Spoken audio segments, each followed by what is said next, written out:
Hello there. I am delighted to be joined today by Danielle Rapozo, who's owner and head mortgage specialist of Rapozo Funding in San Diego, California. Danielle has been in the industry for over 2 decades. So she started when she was just a baby. But her mission is to educate clients and make sure they know the best and most fitting programs to help them achieve their real estate goals. And she focuses heavily on helping self-employed borrowers, so business owners, who are the most scrutinized borrowers out there. But she helps them to learn about the programs that will support them in buying a home that they can dream of and afford, even though their tax return may not support that. So many know her as the miracle worker, and she loves being able to make the untouchable or unthinkable become a reality for individuals and families. So welcome, Danielle. I'm delighted to interview you today. Thank you, Julie. What an honor. I'm so excited to sit down with you. Yes, yay. Well, so tell everybody who's watching, being over 20 years in this industry and with your business, what do you attribute your lasting business to? I really feel like it's being able to adapt and forward see where the market is going. Mhm. A really big pro in this is learning your programs. They change so quickly, and the banks are trying to adapt, but sometimes they don't adapt fast enough. So you Mhm. almost have to stay ahead of the curve, and come up with different ideas as to how to fit clients into them. Obviously, right now it's been a big challenge because interest rates have gone up almost twice as high as they were a good couple years ago.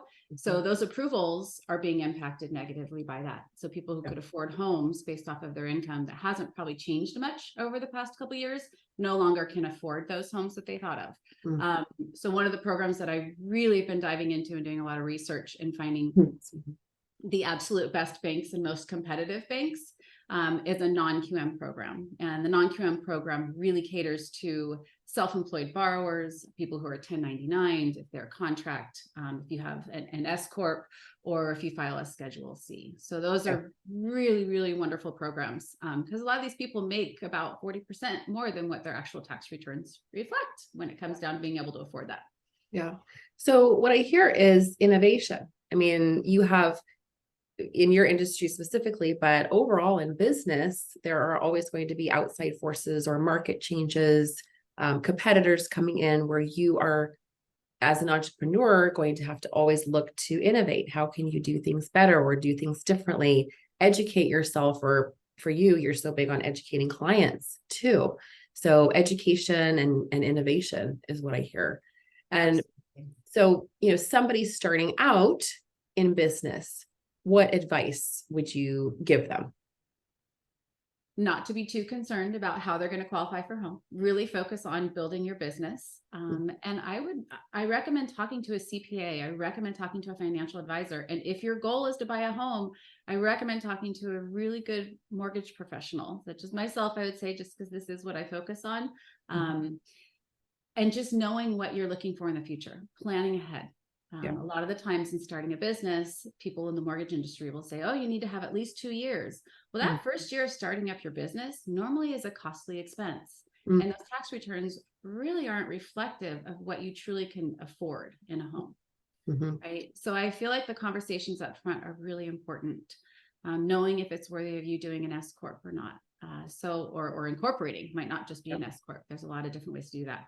So that would be my advice from just kind of a well-rounded perspective. Mhm. But again, engaging in conversations with people that you trust or people that you trust Yeah. is one of the best things you can do. Mm, I believe that if you put it on paper, it's a lot easier to achieve than mm, if you're just kind of letting it be a thought in the air and not really being able to have a pathway to meet it. mhm. Just like I coach my clients, right? It's like taking it from here and putting it to paper and setting a timeline and a plan of attack, which is exactly how it works in buying property, right? It's starting and having those conversations and, like you said, having those advisors to help you in that journey. Um, as far as running your business or running a business, what do you think are some common misconceptions about owning a business, and how do you address those? Um, that it's easy, that Mm, there's all this freedom.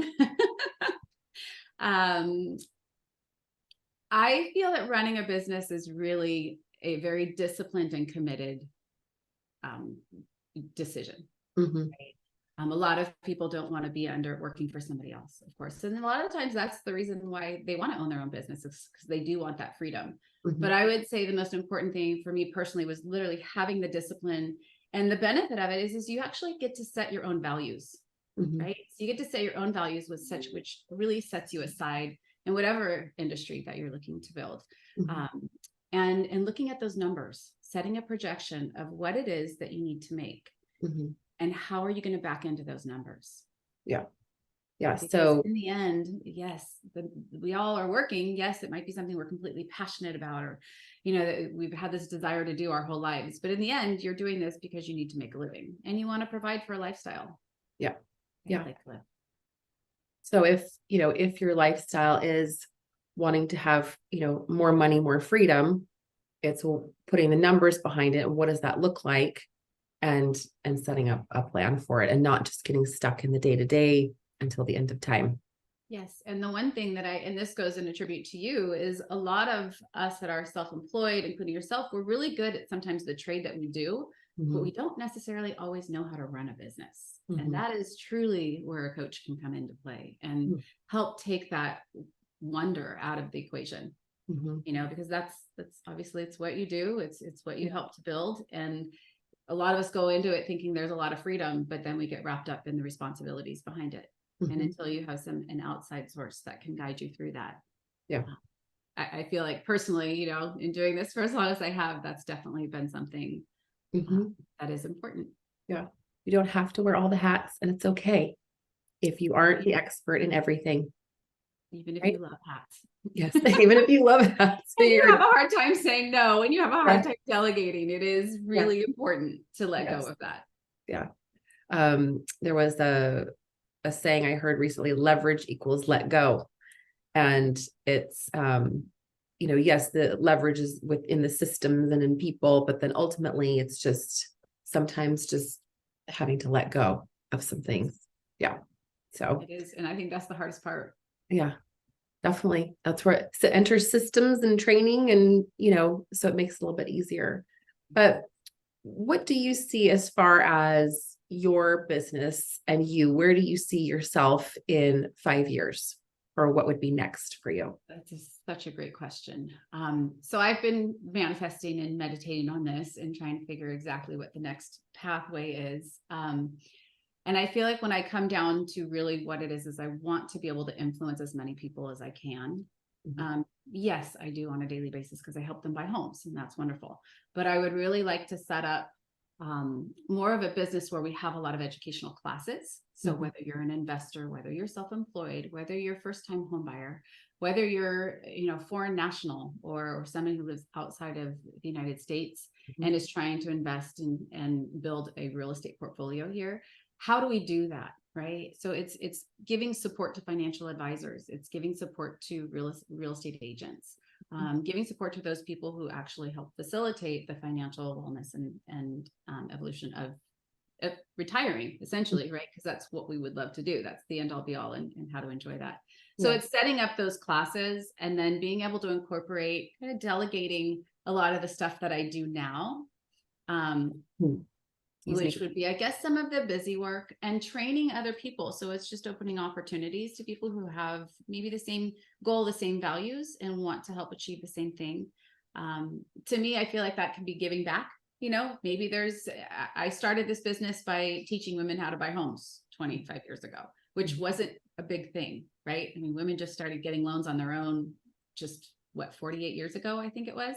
Wild. So it is a big deal. So I would love to impact women and give them the opportunity to say, hey, I can't do this full time because I'm still, part-time mom, whatever it is, and giving them the tools to be able to build a business slowly but surely and incrementally at the pace that they can.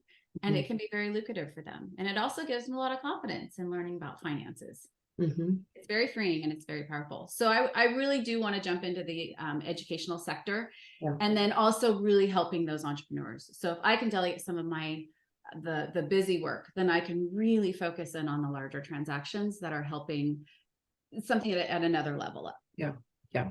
Well, and I definitely see that for you, because I understand, your mission is, educating your clients, right? And it's all about education and making sure that people feel confident in these, large investments, but that you are their trusted advisor.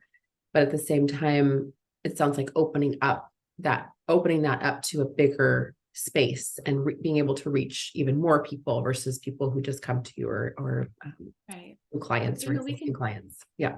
and we can do classes online now, right? So it's not, and maybe I'm not the one who's going to end up doing their transaction, but that's completely fine. Again, it's shifting those goals, right? Yeah. So if the goal is to really educate, and that's genuinely where you're coming from, that doesn't sometimes result in a transaction. And but it is giving the outreach to them. It is saying, okay, well, have your child jump on, the call. If they're going to college. How cool is it to go in with a plan of when you do come out of college? Yeah. Or how cool is it to go, oh, wow, this might be something that we can embark on and help our kids get into that next stage. It's not going to be easy for this next generation coming up to be able to buy homes. That's wild. At least in San Diego, it's expensive. Yeah. So giving tools, I feel, is going to be essential into really building out the ability for that next generation. To I love that. I love that. I'm in. Right? It's like, yes. oh my gosh. Yes. And our kids are in the same boat, right? We have to think about our children too. So maybe that's the underlying, passion that comes from. Because I don't know that I want my children living with me for the rest of my life. Yeah, I mean, maybe not. No, probably not appropriate. Also, I feel like at some point we're like, okay, you could go now, but just not too far away. So there's a method to our madness, right? On the street is fine. Yes. There's a method to our madness. Yes. So last thing I want to ask, what's the best way for someone to get in contact with you? And then I think a follow-up question would be specifically for you in the home buying process, when is the best time for someone to contact you? So how can they contact you? Where can they reach you? And when is the best time? So my phone is the best way to reach me. You can give me a call at 619-990-9994. 999 or an email, which I'm happy to share and you can have as a link. Email is always great. I do love to make sure I have the emails, because with different transactions, obviously, having just a paper history or a history of everything being written down is wonderful to be able to go back to, from whatever perspective, whether it's just reaching out or not. You'll have to edit this part, by the way. So well, since we're going to do that, I'll cough real quick. I might have to say that over. That was really funny. So either phone or email, Julie. So I'm happy to send you just a blurb of all of those. And that's my cell phone, so you can reach me there. That would be great. And then the second question, what was the second question you asked again? The second question was when is the best time to reach out to you as a mortgage broker? The moment you have the thought of either investing or buying a piece of property is the best time to reach out. Yeah. Okay. Okay. Because it might be 2 years down the line, but at least you have somebody who knows what they're doing that can give you some guidance and give you a pathway to get there, and know what you have to save, know what you have to do. So as soon as the thought crosses your mind. Okay, great. Well, there you have it. Thank you, Danielle, so much for your time and sharing your story and some tips for our viewers. And, feel free to get in touch with Danielle that moment that you're thinking about buying, if you're in California. And also, even if you are currently looking or just want to ask some questions, and be sure to follow her on Instagram as well. And we can't wait to see what's in store for you, and can't wait to see those education courses come up here in the next few years or sooner. And thank you again. Thank you. What a pleasure.